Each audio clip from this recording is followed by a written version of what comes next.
you're actually the first person that really, really put Terence Crawford on my radar. I can't remember what fight I was watching. I was watching a fight, and this It was might have been Brady Prescott. Was it Brady it, Prescott? Terence wasn't fighting, but I was watching a fight, and you said this is about 10. This is a while ago. This is what Yeah. right before Terence won his first world title. It was like maybe a year or so before he won his first world title. And you Mm-hmm. said it's a dude coming, y'all. I'm trying to tell y'all, Mm-hmm. Terence Crawford.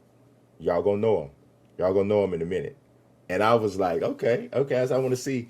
And the next time I saw him fight, he destroyed Ricky Burns. Ricky Burns. Yes. Next time I saw him fight, I said, oh, okay. And I still wasn't sure yet. And then every time I watched him fight, I was like, okay. But I always remember that you were the first person I heard say his name. Yeah. Yeah, especially like on live television. Like if you did your research and you was looking at the rankings, you saw him. But in terms of like somebody on live television saying this man's name, like watch this guy. For a lot of the public, that's how people learn who somebody is.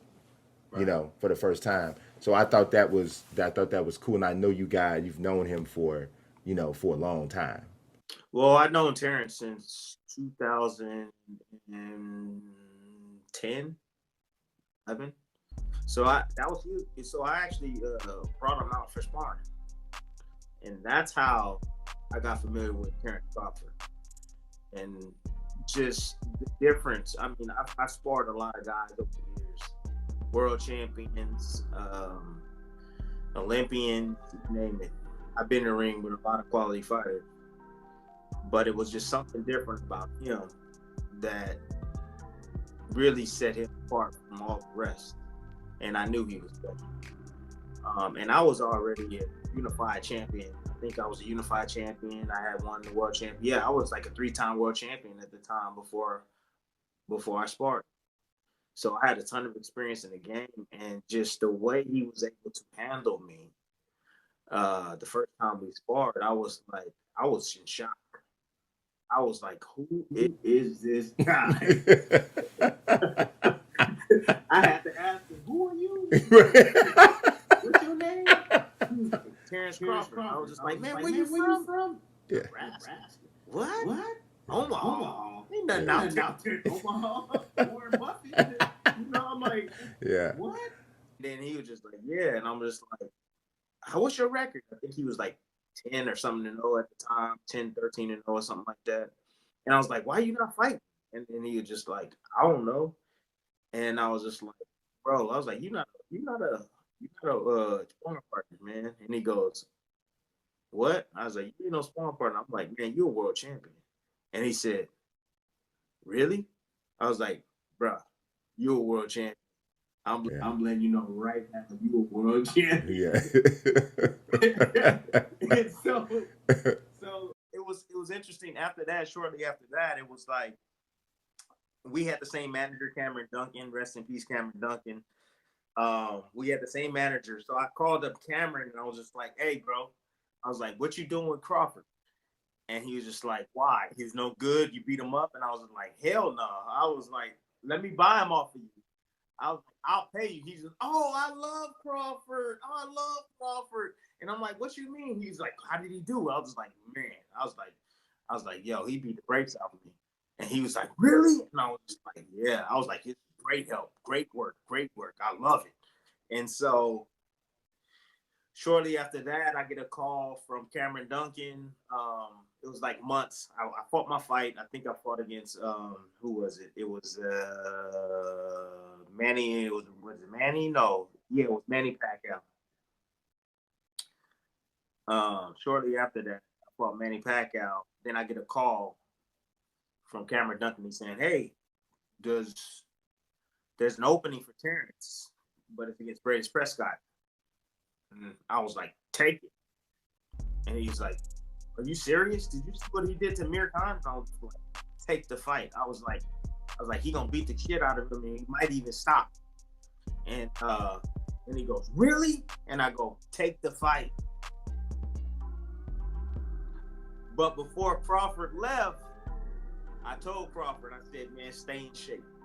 Stay in shape. Something gonna happen. Stay in the gym. Stay training. Stay in shape. Something gonna happen. You got to be ready for those opportunities. And he was. And it was crazy because I think he was getting ready for a fight himself at that time. So it wasn't like he was just coming off the couch. But man, did he put on a show that day, man? On HBO. Yeah. He saved the show. Yeah. Yeah, man. It was he like, yeah, his rise, man, and just the way we, you know, if you've watched him for a good amount of time, because that was I think the fight before Ricky Burns, or the Ricky Burns fight, was the first time I saw him fight. No, I think British Prescott was the first time I saw him fight. Prescott was the first time I saw him fight. And I've seen every fight since then, and I've seen some of the ones before that now, because I went back and watched after, you know, I started to see what it was. But yeah, man, it just, to see where he is now is really just, it's amazing. It really is. It truly is. Yeah. It truly is. And I told him he was gonna be pound for pound #1, but I didn't know he was gonna be like legendary. Yeah, I mean, he literally is of his era, which I don't think his era.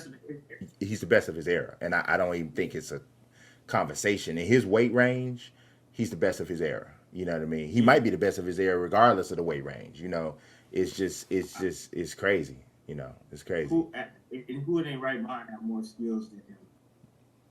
Yeah. There's no boxing that has more skills than Crawford. No, it's from a defensive responsibility standpoint, hand speed, power, footwork, accuracy. I don't, not all of those things. There's a couple people that's got one or two things here or there. Yeah. But it's crazy. Yeah, Crawford is a complete fighter, and the intangible. Dog. That's dog. He's dog. Yeah, he's dog. That's important. Yeah. Because like you were saying with Big Bang, like Big Bang don't like to get hit. He don't. And you could tell. And even as big as he is, you could tell. Look, Big Bang can punch.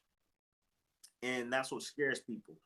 But if you really look deep down inside, soft a little bit here. One thing that I learned from the great Emmanuel Stewart is that you judge a heavyweight based on how big his heart is. And the only reason why is because in the heavyweight division, it takes one punch, and it's a wrap. And Emmanuel would always say that, like, in order to be able to take those punches, you gotta have a big heart. You gotta have it. If you don't have a big heart, you're not gonna be able to take those punches. And I feel like Big Bang, yes, I'm strong, I'm Big Bang, I'm gonna knock you out. But this becomes real brittle, in my opinion, when he starts to gas out. You know what they always say? Fatigue makes cowards out of all of us. But Big Bang knows his weakness. But why don't you work on your weakness? Get your butt in shape, lose some of that weight, my man. You know what I'm saying? Like, but see, this is me. This is Yo, hey, it's real though. Right now, man. It's real. It's real. It's real, man. It's real. It's my honesty, man. I appreciate it. You know what I'm saying? Like I said, I appreciate honesty way more than I appreciate agreement. And I think that's what a lot of people need to get to, just overall in life. Stop looking for somebody to agree with you and look for somebody to be honest with you. Yeah, and I've it's hard, man, because a lot of these fighters don't think that I care about them when I do be honest with them. I'm honest with them just like I'm honest with my kids. And they play competitive sports. And they'll ask me, Dad, what do you think? And I'm like, I don't think you're ready. You know, and this is why. Boom, boom, boom, boom, boom, and I'll run it off. And my wife sometimes is like, you can't say that. And I'm like, what do you mean I can't say that? I'm like, if I can't be honest with them, you know what I'm saying? Like, they got to understand that. Like, I got to be honest with them, with my kids. I can't be like one of those parents that just think my kid is great and all of this stuff and they really not. No, absolutely not. I'm going to be honest with them. I'm going to tell them, like, hey, you work on this, this, and this, and this. Now we talk. Yeah. Yeah, now Yeah. we talk. That's the So, key, man. but You always got to, they got give better. them the thing. Yeah. Yeah. They've gotten better, man. Yeah. Yeah.